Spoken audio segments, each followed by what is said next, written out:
Greetings, Raise community. Brent coming in live with today's guest, Shaun Keister, who serves as Vice Chancellor of Development and Alumni Relations and President of the UC Davis Foundation. Welcome, Shaun.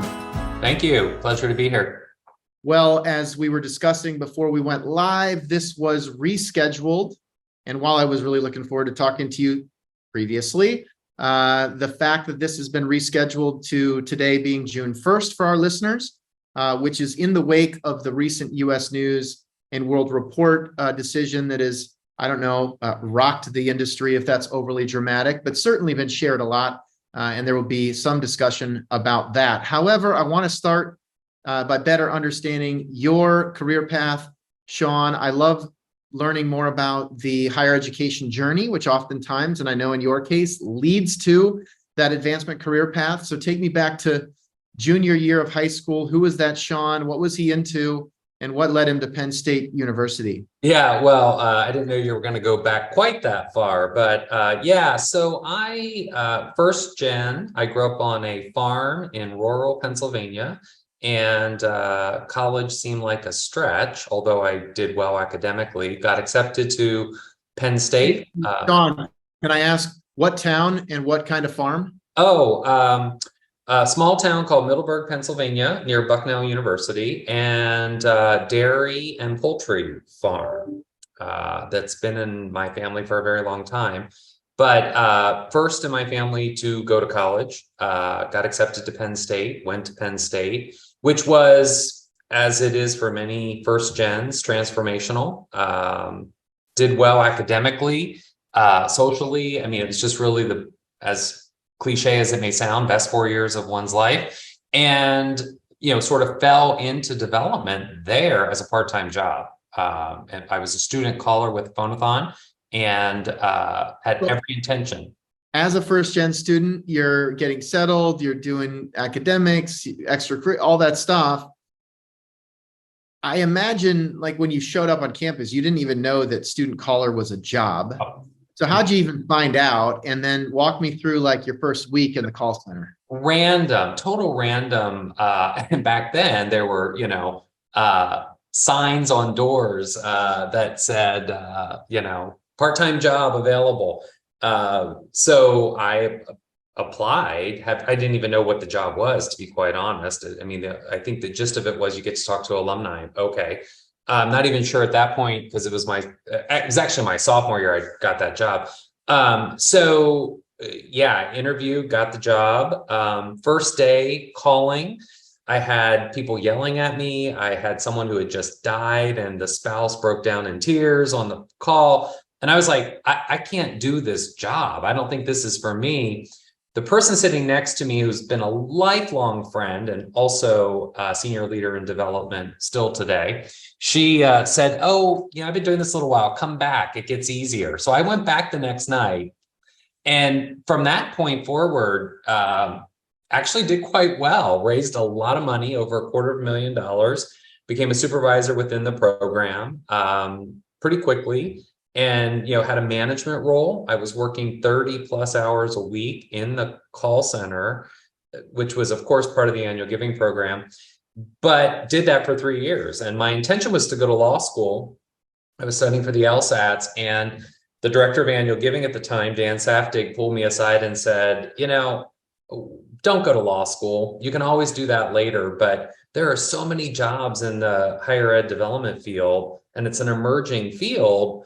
You really should look at this as a career path. And so I took that advice and sort of the rest is history, I guess. Wow. So tell me more. I mean, I have had many leaders can trace their origin story back to the call center. I would say, 20% of the leaders that I've interviewed, 30%, something like that.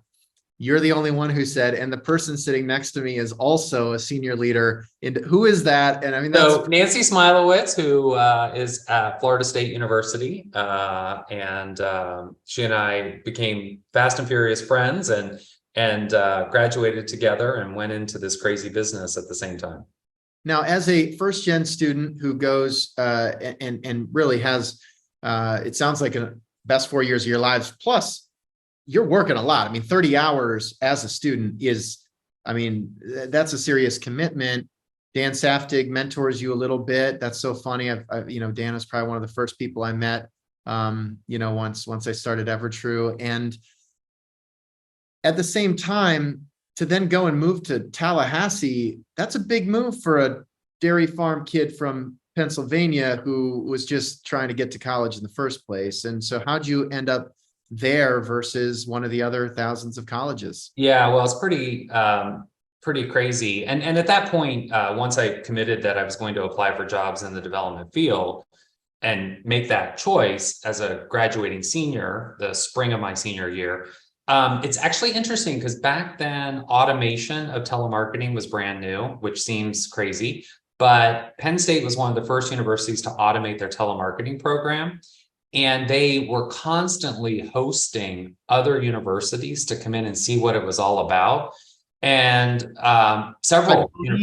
I believe we call that copy and steal everything, if I'm not mistaken. Yeah, but I think a lot of it, yes, for sure. But a lot of them were just actually coming to see what automation was about because they probably had a manual program. And did they really want to make this type of investment? So I got lots of job leads from those institutions because if they were about to take that leap, they wanted someone who had experience with the product, right? So I really didn't have to apply for jobs. I was sort of sought after at that juncture because it was just a moment in time in the industry where lots of schools were sort of making this leap. So as it turned out, Florida State reached out to me, said, would you apply for this job? So yeah, big move. Pennsylvania farm kid, had never been outside of central Pennsylvania because obviously that's also where Penn State is. It was a huge leap, but it was actually kind of exciting and I think, the idea of moving that far away, scary though it was also, it was pretty exciting to think about it. And the thing that was most exciting, because it was a commitment to the career more than anything, was that they had never had a telemarketing program. They were starting one and automating it out of the gates. So I got a startup. I had the opportunity to start a program and automate it at the same time. So huge job. I mean, I was working around the clock that first year on the job. So let's hit pause on Shaun's story and let me just ask you this question. Right now, we are hearing everywhere we go issues around talent recruitment, talent retention, talent pipeline, and advancement.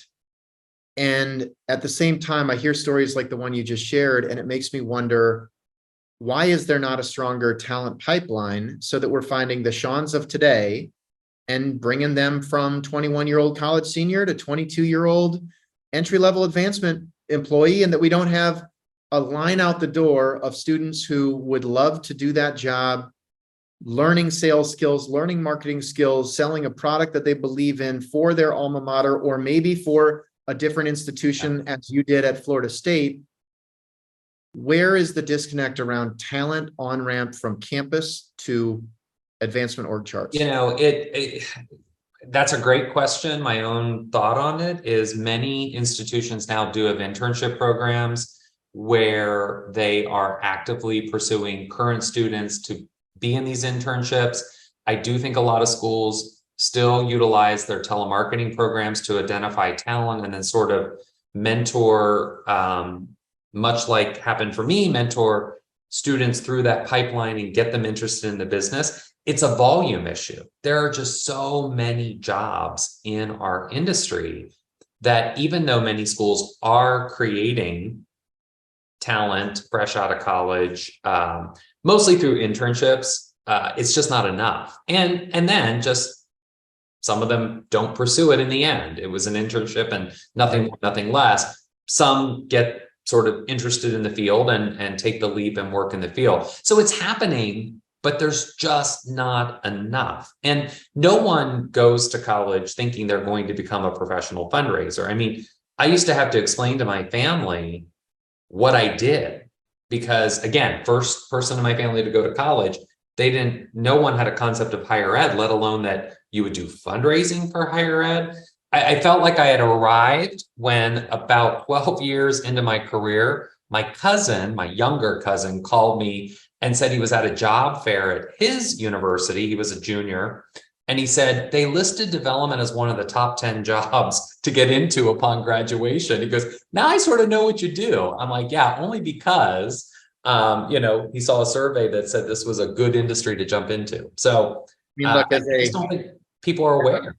as a fellow first gen farm kid, I think the closest you get to philanthropy is like passing the plate at church. 100%. Yeah, You exactly. wouldn't know what the word philanthropy means, nor would you think of that when you're, dropping in a few bucks. And so, Right. at the same time, I wonder now, have we over professionalized this field? Like you've grown up during the professionalization of advancement. And I think a lot of what you described in your first role was a step forward in professionalizing advancement, automation, systems, approaches that hadn't been, done before.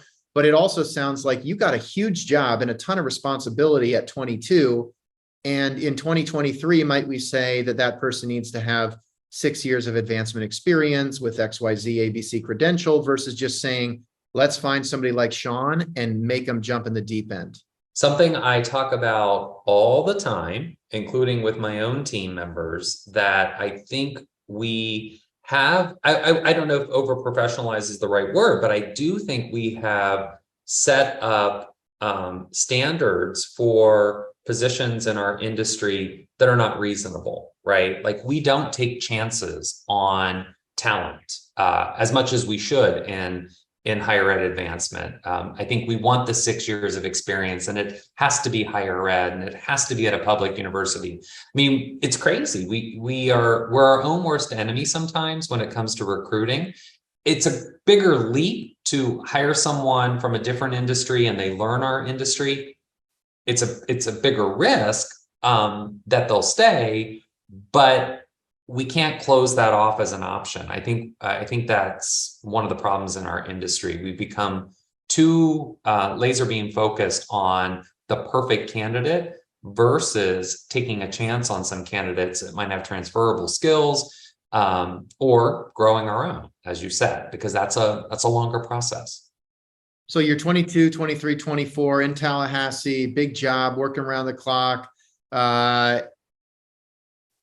get through a few years and then I grew up in Iowa. And so most people in Iowa want to move to Florida. I don't know how many Floridians aspire to move to Iowa. I will say my parents moved from Fort Lauderdale to Postville when I was, a year old. So it has happened before, but you're in that very elite group of people that leave the Sunshine State to go to the Hawkeye State.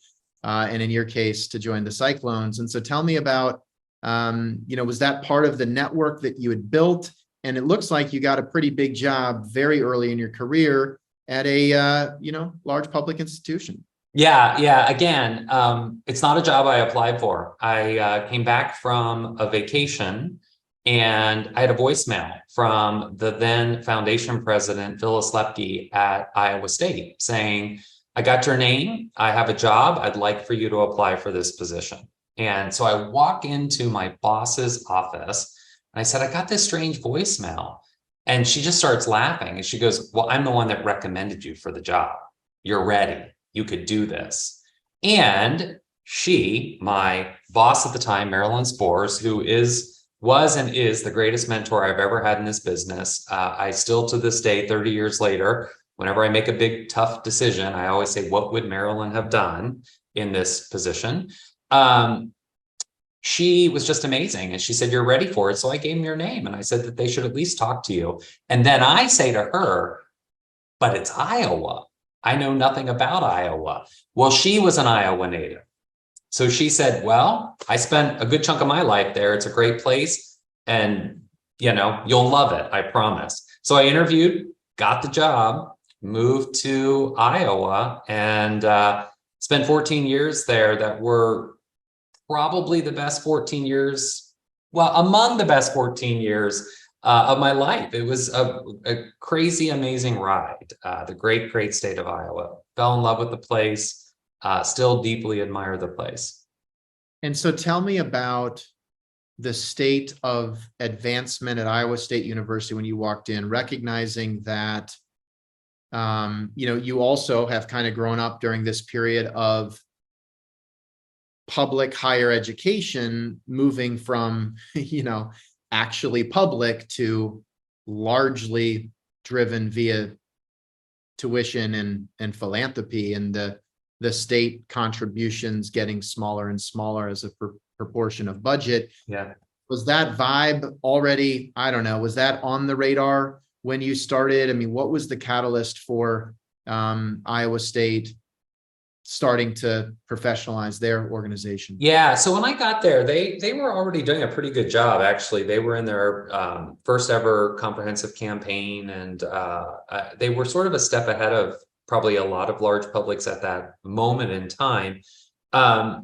But it was during that period of time where a lot of the arguments we would make or cases we would make with alumni through the annual fund was dwindling state support, and that we had to rely more on philanthropy now more than ever, because it was during that period where tuition was going up and the state was supporting higher ed less. So it was part of the case for support, even at the annual fund level, which I went in as director of annual giving, and we did use that quite a bit. And it was also interesting because the focus was, we just need to raise a lot of money. And so that was the first real serious conversation about dollars versus donors in the annual fund, because of this crazy thing called alumni participation, which US News and World Report, has held us hostage with for a couple of decades. And we actually pivoted that annual giving program away from getting $5 from every alum to raising real money.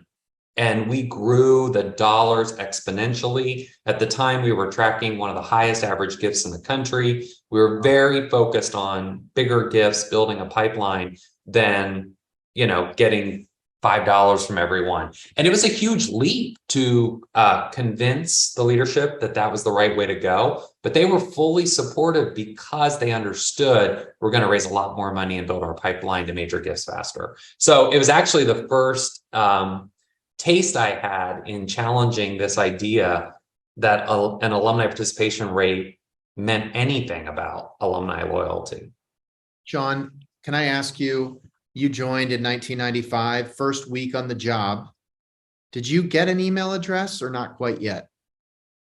Yes, I did have an email address. First week on the job. So my point is, like, you're showing up like really on the cusp of some strategic bets and changes, but also time zero for the internet. I mean, college campuses were the first to get access to the internet. And so point being, from the time you showed up, like maybe if you joined in 1994, you might not have had an email address. 1995, you get one. Right. By the time you leave, everybody's on Facebook and a ton of people are on LinkedIn, and you sort of rode that technology wave, which I'm sure created opportunities, but also complexity. And I'm curious, when you think about the progress and the fact that you grew the average gift and you grew total revenue, my guess is that is not because you found some magic technological trick, silver bullet thing. Like, it was a lot of blocking and tackling. Yeah. And so what can people learn in 2023 from what worked in 1998 as it relates to just growing revenue, growing pipeline? Because I suspect, with the backdrop of US News, a lot of folks that have been thinking of what's the license plate trick we can do to juice our donor count for $5, like all of that potentially goes away almost overnight, which means folks have to start doing the things that you were doing, 20 plus years ago. Yeah, I actually think this change in the rankings and the alumni participation metric will cause a lot of programs to rethink and go more likely, I believe, less worried about $5 gifts here and there and focus more on quality and pipeline.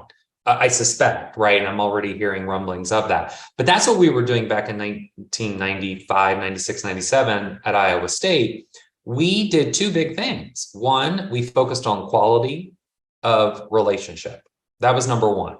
So we went from an average call time for our telemarketing program of less than 2 minutes to a focused effort to have a 10-minute conversation with every alum we talked to.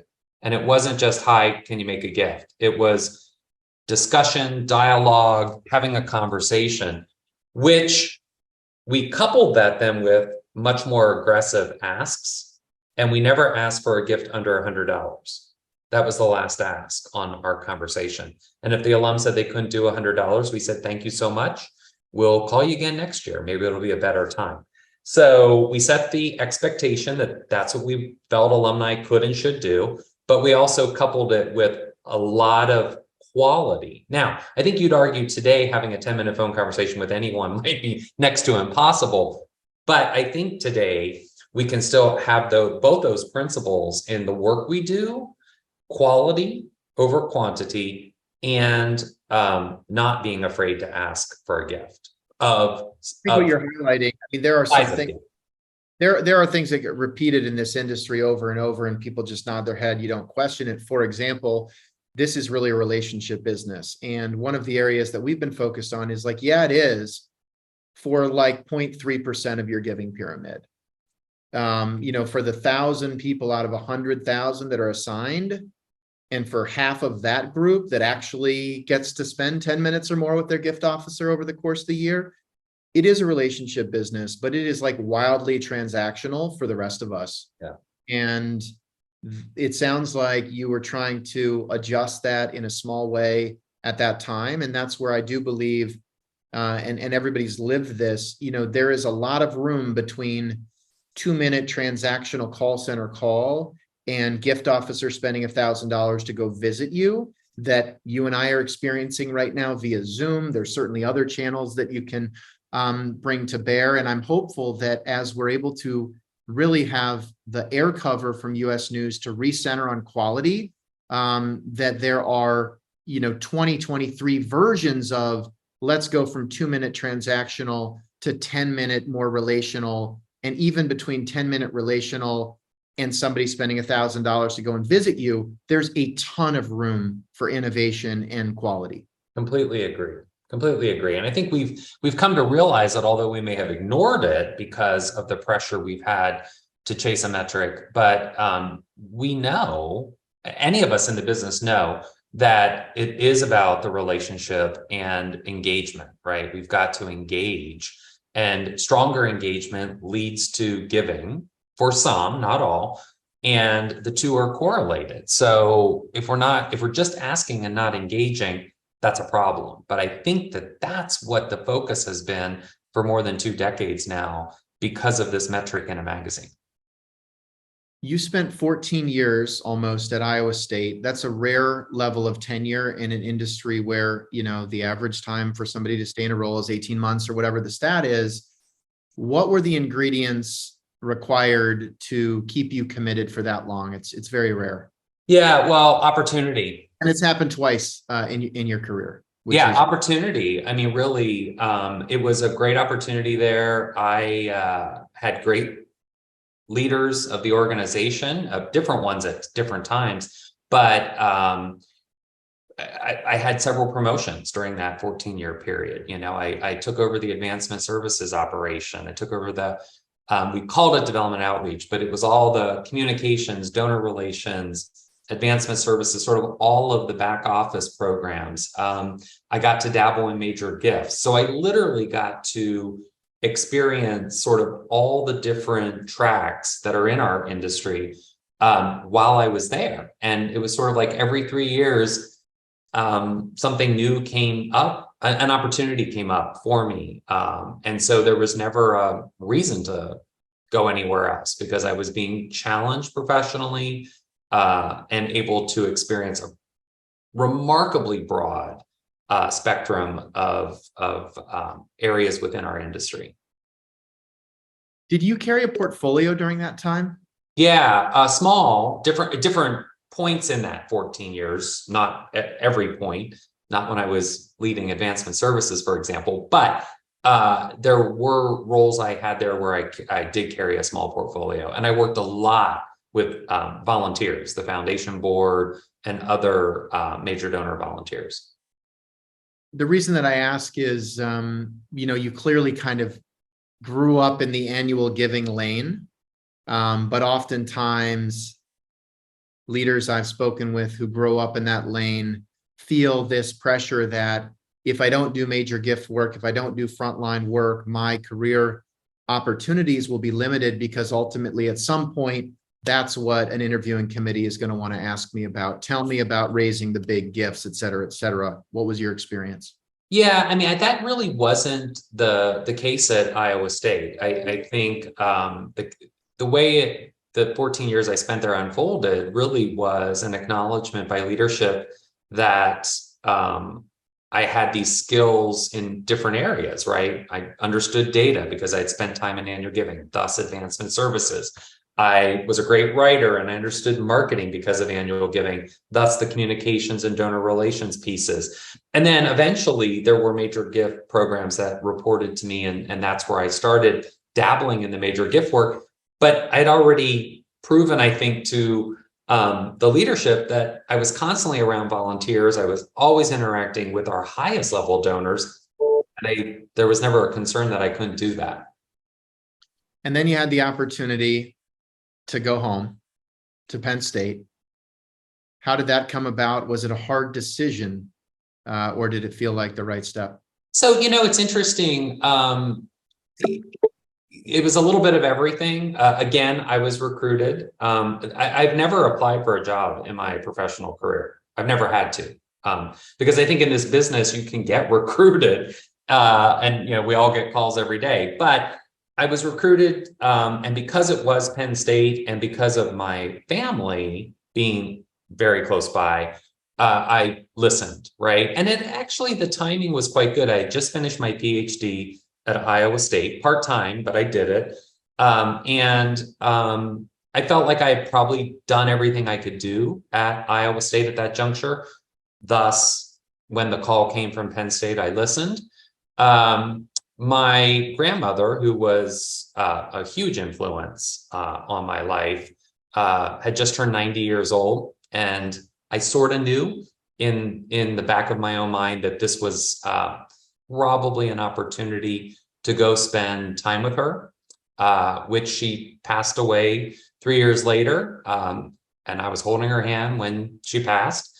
So I sort of think it happened for a reason, maybe more a bigger reason than the professional opportunity. But yeah, it was at the time a great professional opportunity to go home. And they were in a $2 billion campaign. And the portfolio that I would be managing there was actually quite different. I picked up things like planned giving, corporate and foundation relations, which I had never done before. So it was of interest because it really, if you look at a checklist of all the things you can do in our industry, it literally completed the checklist. It was principal gifts, planned gifts, corporate and foundation. It still had donor relations and communications and annual giving, prospect research, all of which I had done before. But it for me was, wow, with this job as the assistant vice president, I will now have dabbled in, been a part of strategically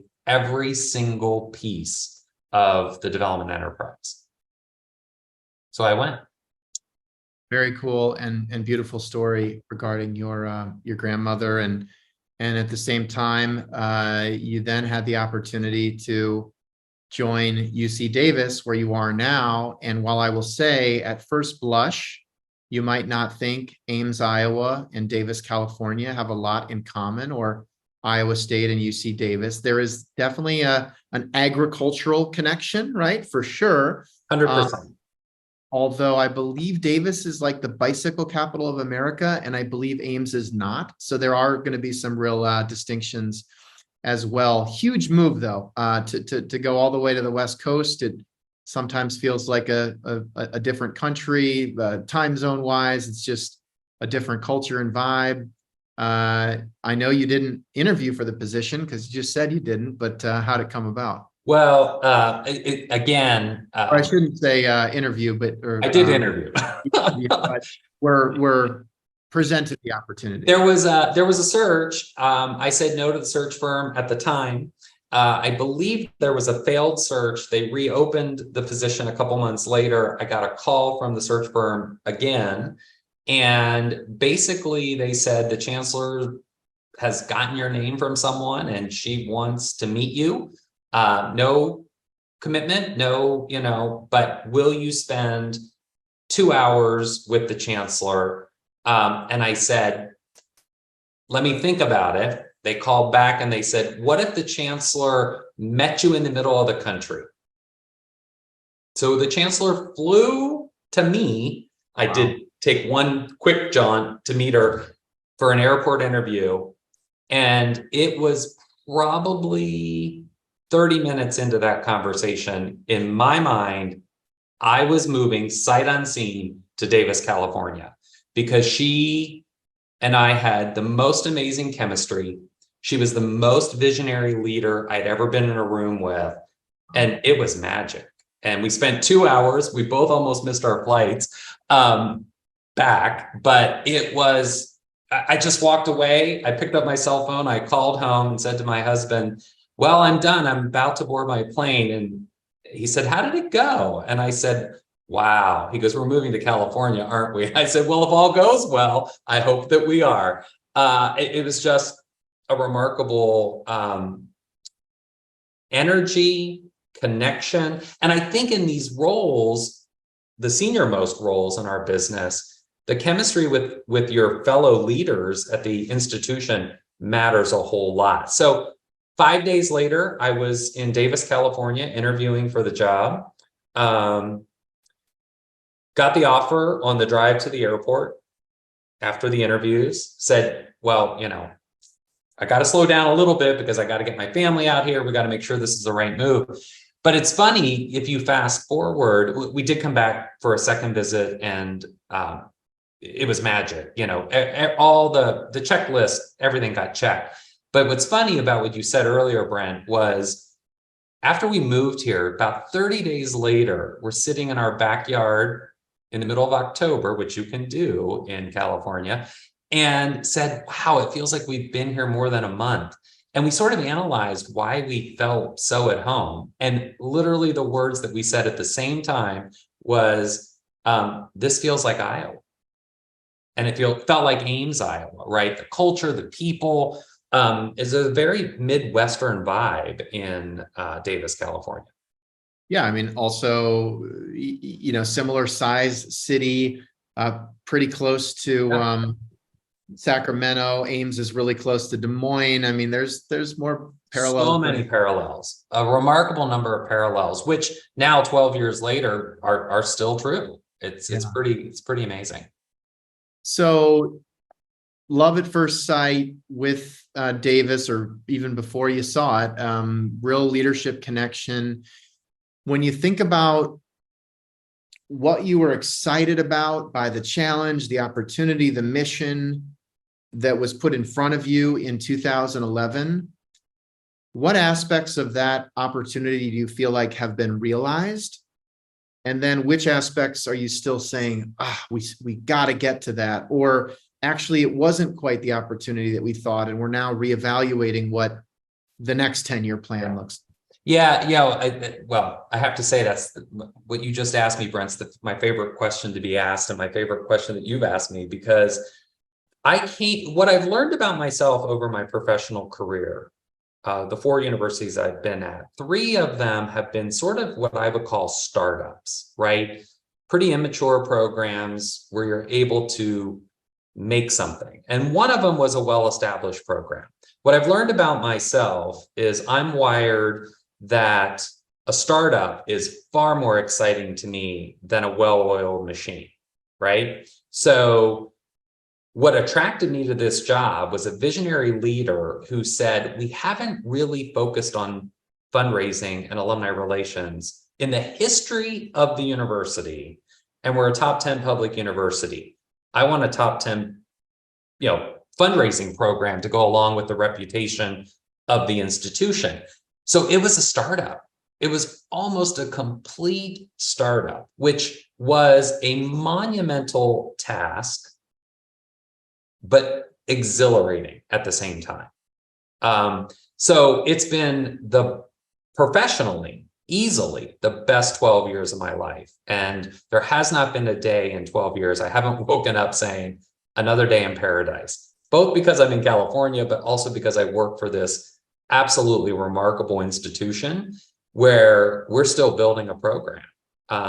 We're just about to wrap up a $2 billion campaign. When I arrived, we were doing a $1 billion campaign. And we finished that ahead of schedule, rolled right into sort of this next campaign. But what's interesting is we've almost tripled fundraising in that time period, sort of our run rate. But what's interesting is the best is still ahead. Like I now say to people we hire in our organization, I used to call us a startup. I'm now referring to us as adolescents. Maybe because I have a 9-year-old daughter, but really I feel like we're adolescents. We're getting good at this, but we're not adults yet. And that's what's still exciting 12 years in, is the upside potential of this institution is unlike anything I've ever seen. And we're still building it. It's a long-term play, right? Development work takes time. But I feel like another 5 to 10 years in this place is just gonna explode with the amazing potential we have. So it's exhilarating, really. I'm smiling because I am 13 years into the EverTrue journey, and it was a startup. It was just me at the very beginning. We're now approaching 200 people, and I've literally used the teenager analogy recently. It just feels like we are making progress, and at the same time, the amount of change that you can experience between the ages of 13 and 20 is like becoming an adult. And I love the analogy. I feel it, and I feel that exhilaration as well. And at the same time, when you think back of like the most important moves that you've made during the startup phase, there's the initial period, which is literally just understanding the place, the basics, the history, the key relationships, the deans and all the other people that you got to get to know. But when you think about the action plan, if you had to, I don't know, break it down into a couple of phases, what really needed to happen during the first couple of years versus the ensuing few years to be able to feel the both pride in the progress that you've made and still be that confident in the potential? Yeah, well, it's interesting. There was just so much, it was overwhelming. So you really had to say, these are all the things we need to do, but then you had to really stop and say, but what has to come first? What can wait? What's second? What's fifth and on the list of to-dos?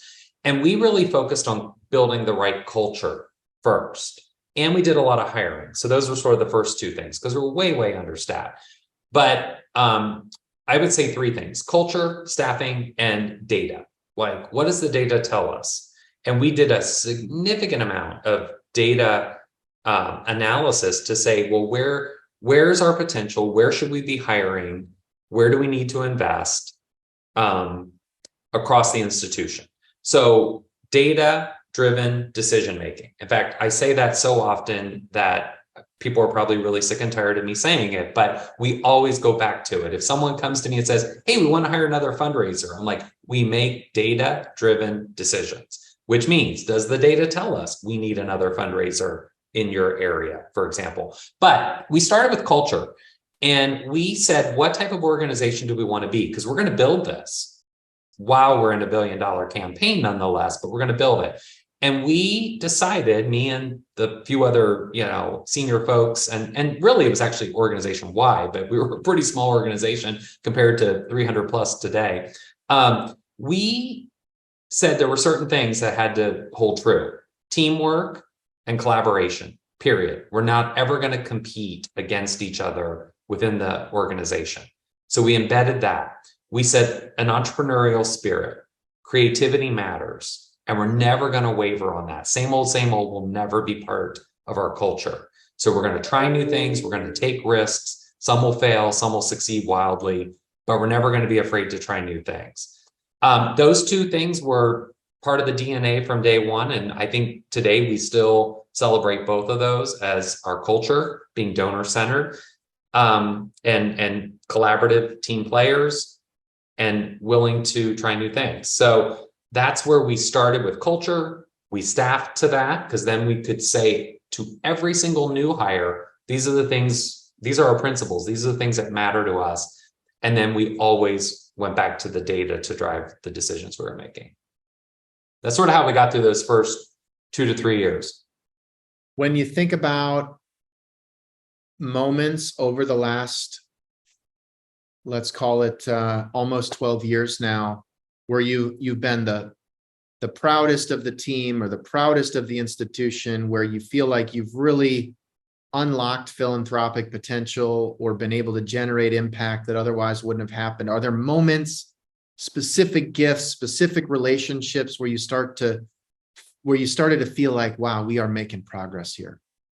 Yeah, there are, and a lot of them are team wins, like really across the entire organization. But there's one that for me, personally, was and is still the most remarkable moment of my professional career. When my first week on the job, I was meeting the foundation board members, and I had a board member sort of corner me and say, we don't do a very good job here at stewardship, at thanking donors. I've made several gifts. I haven't been thanked. I didn't even get a receipt for one of them. Like, it was a little messy. And I knew that that's what I was walking into.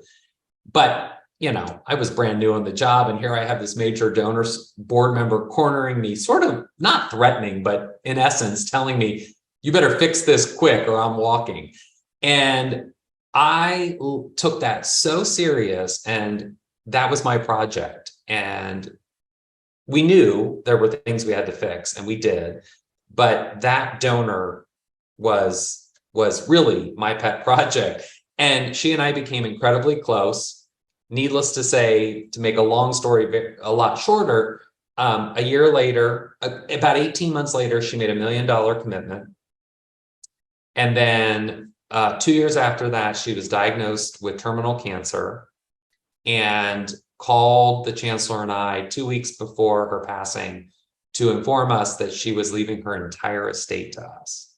And she wanted to have the first building facility on our campus to bear the name of a woman who happened to be an alum of the institution. She was the first. And that, you know, to me, it's the most remarkable thing that I've been able to do in my professional career. Not the biggest gift, not the showiest, you know, high profile donor, but still the most because I know none of that would have happened had we not fixed what we found at the beginning. And in the end, it was a win-win. It was a win for the institution, but it was also a win for this donor who was deeply passionate about this place and really wanted to make a difference. You painted a really clear before picture. Didn't even get a receipt, not feeling like I'm getting any attention, not feeling a sense of gratitude is what I'm hearing.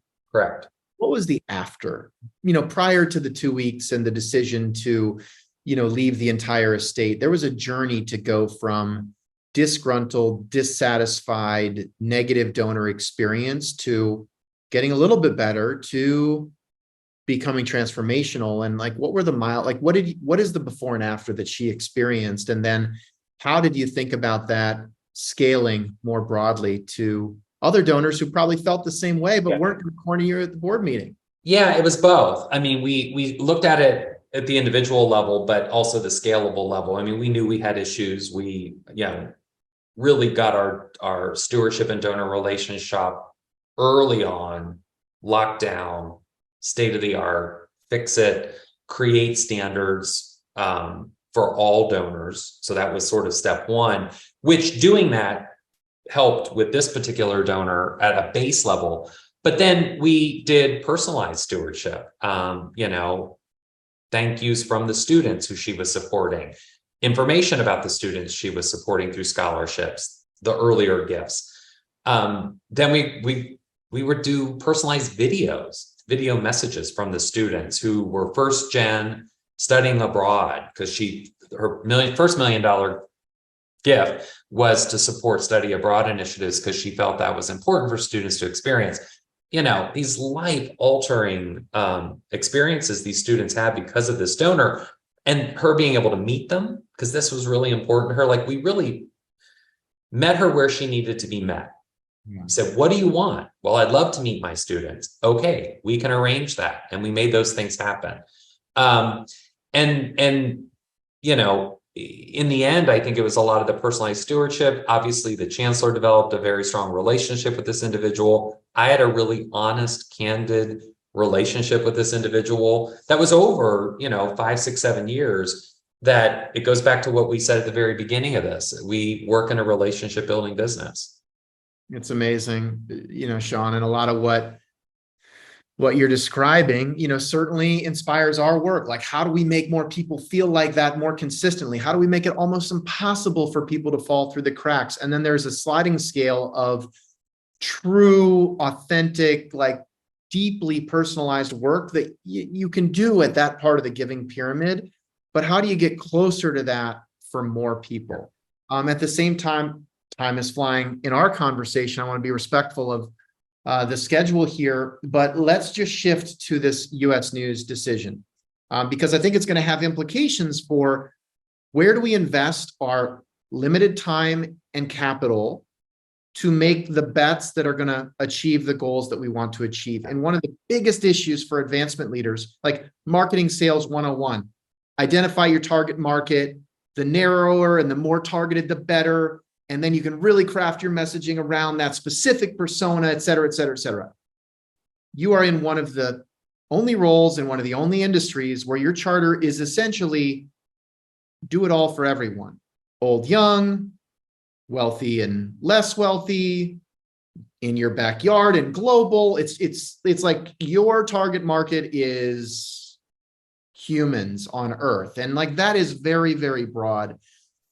I talked to one advancement leader this week who said, look, the second that US News and World Report announcement was made, we are cutting all of the stuff we were doing at the low end of the giving pyramid and reinvesting it as high as we can into pipeline, discovery, et cetera, et cetera, et cetera. It's a trade-off between, do I want to take that money and invest it in marketing, the kind of marketing where you grew up in the industry, or do I want to invest it in sales, which is going to go get that $2 billion? Or is there something in between? Like, is it just as simple as this is the air cover you needed, advancement leaders? Kill the annual fund, focus on big gifts, the end.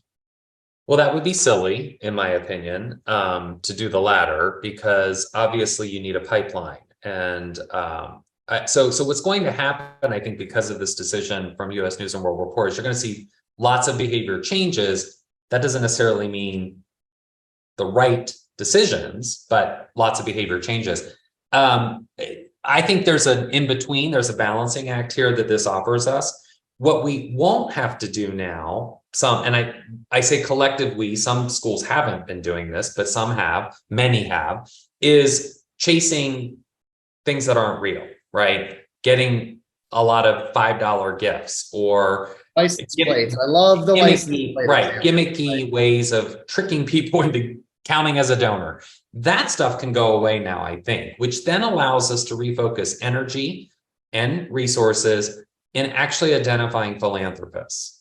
Now, I think we need to be identifying philanthropists at all levels, because the $100 donor of today very well might be the $1 million donor of tomorrow. So I would think it would be short-sighted to only now focus on, the high end of the pyramid. We still got to build the base, but not everyone's philanthropic. And some people's philanthropy and their value systems aren't geared towards higher ed. So that's where I think we can learn through testing and getting in front of our different markets. There are some alumni who, no matter what we do, are never going to give to us. So do I need to invest in them? Maybe not as much, maybe not at all. Why not invest in markets where the data tells me they're better markets? Like right now, one of the strongest markets in higher ed are parents, because they're Gen Xers and they're helicopter parents. So they're very dialed into their kids' education. They're the best prospects, I believe, right now, both at the annual fund, but in a lot of cases at the major gift levels. And we haven't been focusing on them because we're chasing an alumni participation rate. I'll invest where the data tells me I'm going to get my best ROI. That might be parents right now for both the annual fund and major gifts. Doesn't mean I ignore the alumni. Still got to go after them. But I'm at an institution where only 20% of the money we raise comes from alumni. We've got the #1 vet school in the country, #2 in the world. So we have a lot of grateful clients. We have a very robust health system. We have a lot of grateful patients. Half the money we raise every year comes from grateful clients and grateful patients. They're also half of our annual fund donors every year. So we really focus on where we're going to get the best ROI without losing sight of the fact you got to start somewhere, and you still need an annual fund. Absolutely. You can have a more sophisticated, more strategic annual fund, I think, now that US News and World Report isn't sort of forcing us in directions that may have been less productive, but you still need it. If that pressure for alumni participation hadn't been there over the last 10 years, maybe giving days wouldn't have gotten all the attention that they've gotten, or maybe they would, because it's really important to do the things that you just said. I'm wondering, like, are there big thematic areas or trends like that where you would say, I now predict that by 2030, all the focus we put in the 2010s around this will be reduced, and it might be reallocated, like you just said, parents, or like you could go have an absolutely stellar grateful patient effort, take money that had historically been chasing license plates, reallocate it to parent and grateful patient and grateful client, grow the pipeline, maybe overall donor count declines, but it's a way healthier organization. You couldn't have done that 5 years ago because of the APR pressure. I think what you just said is correct. I think that's where we now have a wonderful opportunity. I do think it's tricky, though, because I've learned the hard way, don't ever predict what's going to happen in 10 years, because about 10 years ago, I was very publicly saying these give days, I don't know if they're sustainable. And, lo and behold, it's been arguably the biggest and best thing that's happened to higher ed annual funds this last decade. So I was wrong, and I now openly admit how wrong I was. So, let's just say, if you look at the data, though, you could also have a headline that says, since investing heavily in giving days a decade ago, donor count has fallen by 50% to higher education advancement organizations. Like, I don't really know, like, without a doubt, there's been a ton of attention and focus, momentum. I don't know if we're like healthier advancement organizations 10 years later. I don't know if you can know. Well, I think the interesting thing about give days, though, and I'll say two things that make me believe they're important and have been value added. The data tells us that give day donors are retained at higher levels than other donors. So donor retention is an important metric, and they got it. So I think there's some there and very supportive of these type of programs. The other piece, though, is we're getting a generation of donors we've never been able to get before. I mean, it's interesting when you look at philanthropy in the United States, a lot of donors respond to sense of urgency. In higher ed, we have never been able to create a sense of urgency. We used to talk about it before give days. It's like, how do we create this sense of urgency? Because some donors are motivated by that. And those donors were sitting on the sidelines for us. Give days gave us that. And I think we got a whole different generation of donors we never, ever would have gotten before. And I think it's evident in the fact that a lot of Give Day donors, that's the only time of year they give, and they give every single year at Give Day. So I think I think that they've given us a tool to attract a different type of donor. So yeah, again, data-driven. Is like, follow now the data. Maybe we can apply that strategy to parents, or we can apply it to grateful patients or grateful clients in a way that in the past we might not have, brought under the tent because, we were chasing APR. Great. Really good discussion, Shaun. Thank you so much for your time. Before we conclude, you've already shared a lot about why you're so excited about what you've accomplished, but where you can go from here. Are you hiring? If people want to be in touch with you, got a great audience here. So please feel free to share any message in regards to that with the. Well, we're always hiring, aren't we? All always hiring. But yes, and UC Davis is a great place to be, both geographically, but also for people who want to make a difference, who want to be at the forefront of the things that matter. One of the interesting things about our institution is, if you look at what we're really, really good at, it's things around climate change, sustainability, animal to human health. Some of our greatest strengths are in those areas. So we do unprecedented research here. And a lot of the philanthropy we do here is very focused on the grand challenges, the big challenges that society faces. So I think we're a great fit for people who care about those things. And as I said earlier, we're adolescents, so we've got nowhere to go but up. Love it. Well, here's to reaching new heights. Shaun, I really appreciate your time and all that you've done, both directly with your institutions, but as a leader and contributor as part of the CASE community and more broadly. Thank you for that work. And I would really encourage everybody, reach out to Shaun on LinkedIn, easy to find, amazing network, and mention that you heard him here on the podcast. So thank you, Shaun. With that, I'm going to close today's episode. Really pleased to be able to host Shaun Keister, who serves as Vice Chancellor of Development and Alumni Relations and President at the UC Davis Foundation. Thanks, Shaun, and take care, everybody. Thank you.